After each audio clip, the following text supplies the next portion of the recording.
किसी व्यक्ति पर तंत्र का कोई प्रभाव है या नहीं, ये हम कैसे पता करें? देखिए, तंत्र उस पे किया जा सकता है। तंत्र क्या, जो टोटका होता है, और ये भी टेम्परेरी होता है, ये हमेशा के लिए नहीं हो सकता। ये उस पर किया जा सकता है जिसका आत्मबल कमजोर है, ठीक। और जब कुछ अजीबोगरीब घटनाएं होने लग जाएं किसी व्यक्ति के साथ, जैसे सब कुछ ठीक है, अचानक कुछ गड़बड़ हो गई। जैसे मान लीजिए हम गाड़ी चला रहे हैं, सही तो चल रही थी, लेकिन अचानक इधर को मुड़ गई।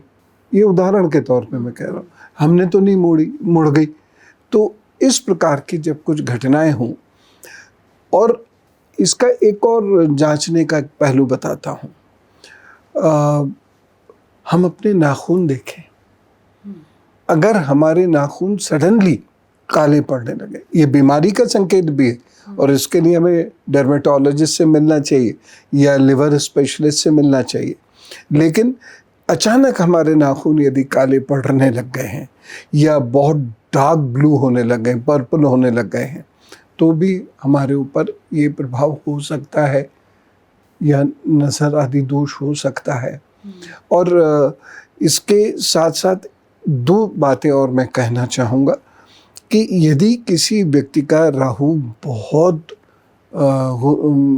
प्रभावी है, लग्न को प्रभावित करता है, लग्नेश को प्रभावित करता है एक ही समय में, और उसी की महादशा आती है, और उसके साथ साथ चंद्रमा को शक्ति नहीं है किसी कुंडली में, तो ये भी वो समय हो सकता है कि जिसमें वो तंत्र के प्रभाव में आए, असर पड़ जाए। हाँ, और इसीलिए मैं एक बात और भी कहता हूँ लोगों से कि उन्हीं ज्योतिषियों पर लोगों को जाना चाहिए जो लोगों का मिसयूज नहीं करते, क्योंकि उसको पता है ये चीज़ है, तो मैं इनको अब जो है अपने कब्जे में ले लूँगा, इनके मन को अब अपने कब्जे में ले लूँगा।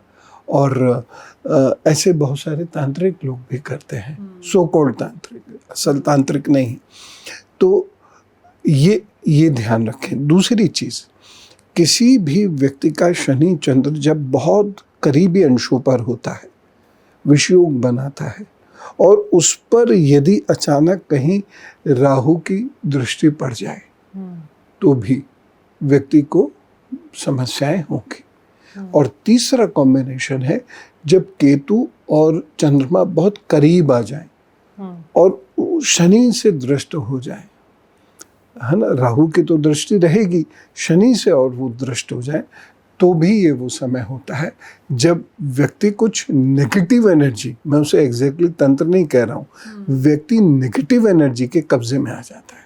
कब्जे से मतलब ये नहीं कि कोई आत्मा आके चिपट जाती है, कब्जे से मतलब यह है कि वो अपना जो मानसिक संतुलन है वो डिस्टर्ब कर लेता है, डरेगा, खामोखा हेलुसिनेशंस होंगे उसको, रस्सी को सांप समझ के चीखेगा, और रात में अंधेरा होते ही डरने लग जाएगा।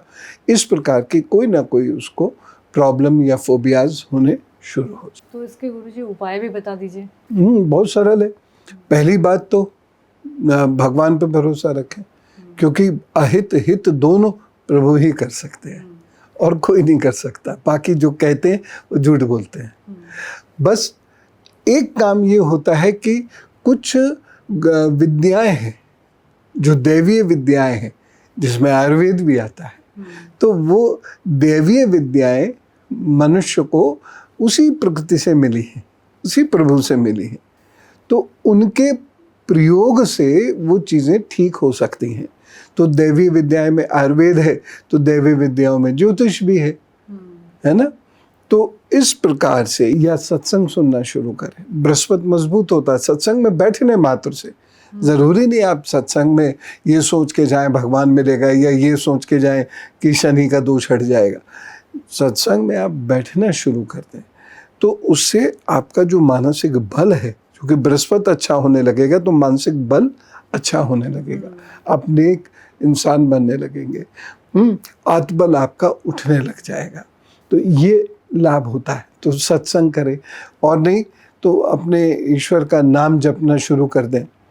बाकी जो उपाय मैंने बताए हैं वो कर लें, तो अपने आप वो कुछ समय में महसूस करेंगे कि सारा डर निकल गया एकदम से। और कभी लगे रामायण पढ़ना शुरू कर दीजिए, महाभारत पढ़ना शुरू कर दीजिए। अब डर के मारे लोग घर में महाभारत नहीं रखते, अजीब कि लड़ाई ना हो जाए घर हाँ, में।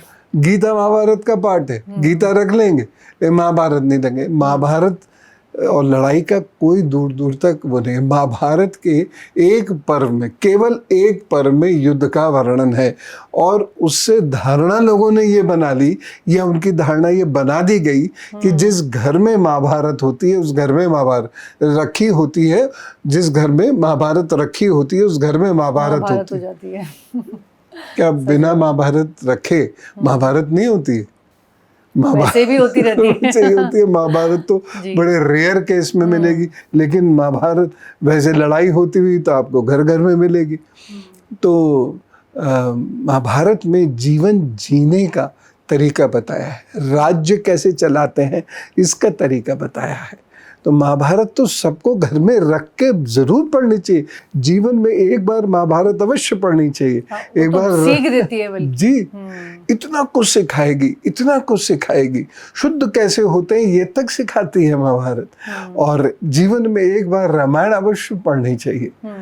तो ये, और जीवन में एक बार श्रीमद् भागवत भी अवश्य पढ़नी चाहिए। पहले महाभारत पढ़े फिर श्रीमद् भागवत समझ में आएगी ढंग से, नहीं तो श्रीमद् भागवत समझ नहीं पाएंगे, उसके भाव में उलझ के रह जाएंगे। तो ये 3 ग्रंथ है, ये मनुष्य पढ़े तो उसको अंदर से शक्ति महसूस होगी।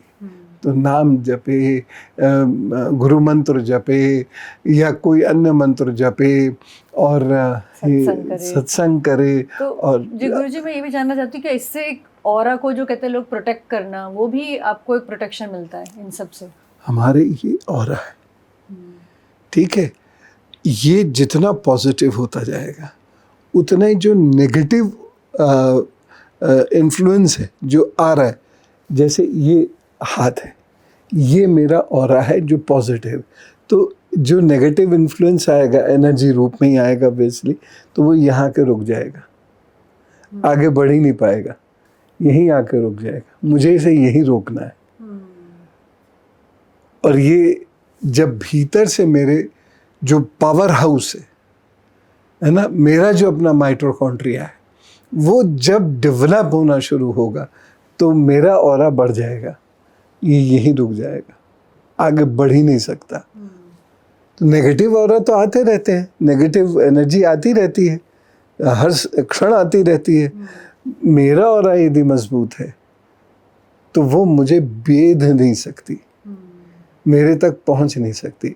और जैसे जैसे मेरा ऑरा कमज़ोर पड़ेगा वो मुझे एनरैप कर लेगी, कवर कर लेगी, मेरे भीतर समा जाएगी, मेरे मन को प्रभावित करेगी, मेरे शरीर को प्रभावित करेगी। तो गुरुजी, जो घरों में कई बार देखते हैं कि माताएं भी या फिर हम छोटे छोटे जो एक टोने टोटके जिसे कहते हैं, क्या वो भी तंत्र का ही हिस्सा माने जाएंगे? उनको करना कितना सही है? वो कर सकते हैं। जैसे एक छोटी सी चीज़ है, मान लीजिए कि कोई व्यक्ति शनि ग्रह की वजह से बहुत परेशानी में है या राहु की वजह से बहुत परेशानी में है, और उसको ऐसे रोग हो रहे हैं जिसका पता ही नहीं चल रहा। ख़ासतौर से राहु ऐसे बहुत सारे रोग देता है जिसका पता नहीं चलता आसानी से, और जब पता चलता है तब तक वो रोग काफ़ी बड़ा बन चुका होता है। तो ऐसे में क्या करना चाहिए? पानी में सेंधा नमक डाला और उससे स्नान कर लिया, 2 मिनट बाद ताज़ा पानी से स्नान कर लिया,